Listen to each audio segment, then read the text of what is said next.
éliminer un défenseur consiste à prendre une pièce qui protège une autre pièce ou qui empêche le mat. La dame voudrait prendre la dame, le cavalier la protège, on prend le cavalier.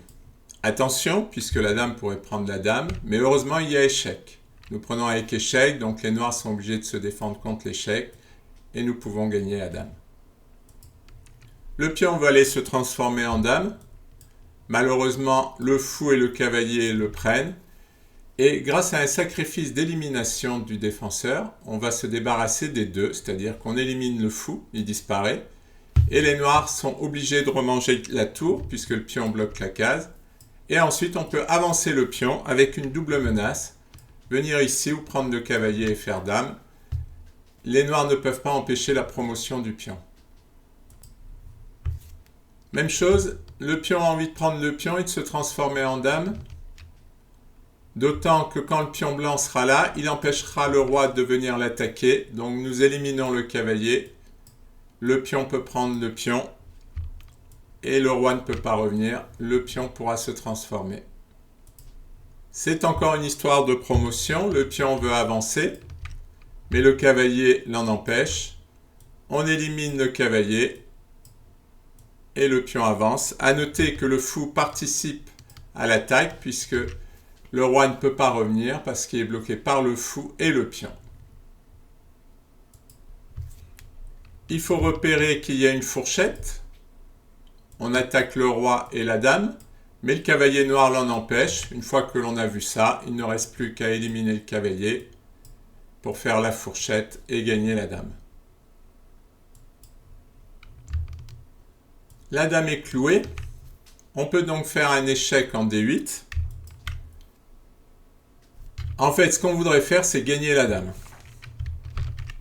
On a repéré qu'on pouvait faire échec en D8. On va voir si on peut s'en servir.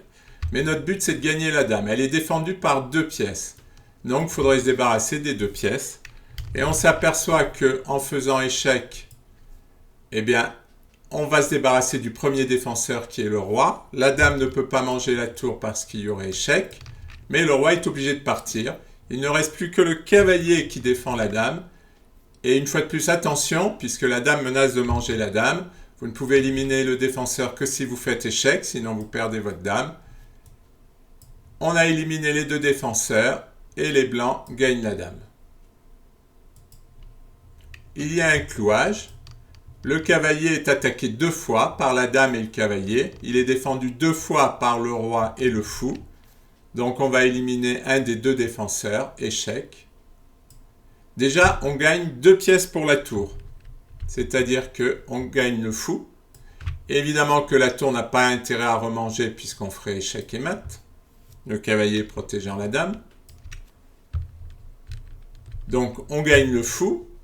On perd la tour et on récupère le cavalier.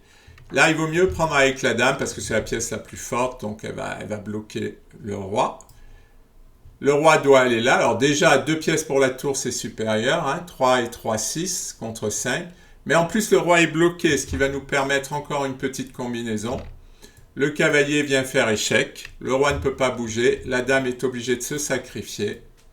Et les blancs ont en plus gagné la dame. Le fou voudrait manger le fou, mais il est défendu par le cavalier. Il faut donc réfléchir à une élimination du défenseur. Si nous prenons le cavalier, nous gagnons 3 points. S'il nous remange, il gagne 5, mais nous on regagne 3 points. Donc 6 points contre 5, c'est bon, on y est. Et attention, il faut examiner une autre variante, c'est que sur tour prend cavalier, on gagne le cavalier, mais lui il pourrait aussi prendre le fou. Mais heureusement, la tour peut prendre le fou, donc dans ce cas-là, on gagne un cavalier tout seul. Là, on gagne le cavalier et on récupère le fou.